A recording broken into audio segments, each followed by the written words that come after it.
ధర్మారం మండల కేంద్రంలో అయ్యప్ప స్వామి ఆరట ఉత్సవాన్ని ఘనంగా నిర్వహించారు. అయ్యప్ప ఉత్సవ విగ్రహాన్ని గోదావరి నదిలో జలక్రీడలు నిర్వహించి పంచామృతాలతో అభిషేకం చేశారు. అనంతరం ధర్మారంలో శోభాయాత్ర నిర్వహించారు. అనంతరం అయ్యప్ప ఉత్సవ మూర్తులను ఆలయ గర్భగుడిలో ప్రతిష్ఠించి ప్రత్యేక పూజలు చేసి భక్తులకు తీర్థ ప్రసాదాలు అందజేశారు.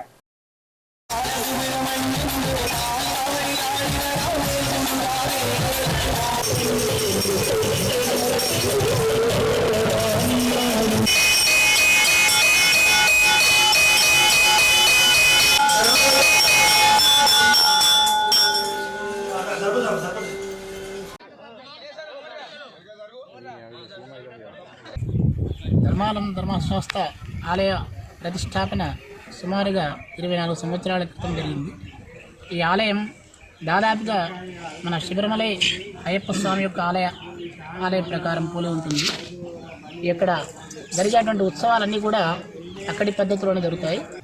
అదేవిధంగా ఈరోజు ఆరట్టు ఉత్సవ కార్యక్రమం అంటే స్వామివారిని నదికి తీసుకెళ్ళి అభిషేకాలు వేయించి ఉత్సవంతో ఆ యొక్క స్వామి మళ్ళా ఆలయంలో ప్రతిష్ట దీపం జరుగుతుంది.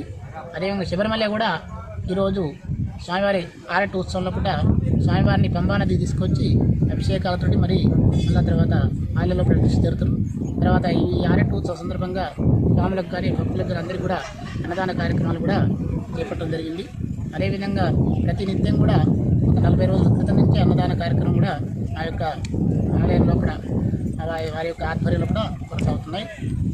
అదేవిధంగా ఈ ఆలయం కానీ మన అన్నదాన కార్యక్రమాలు కానీ ఎవరైనా భక్తులు కూడా సహకరించి స్వామివారి యొక్క కృప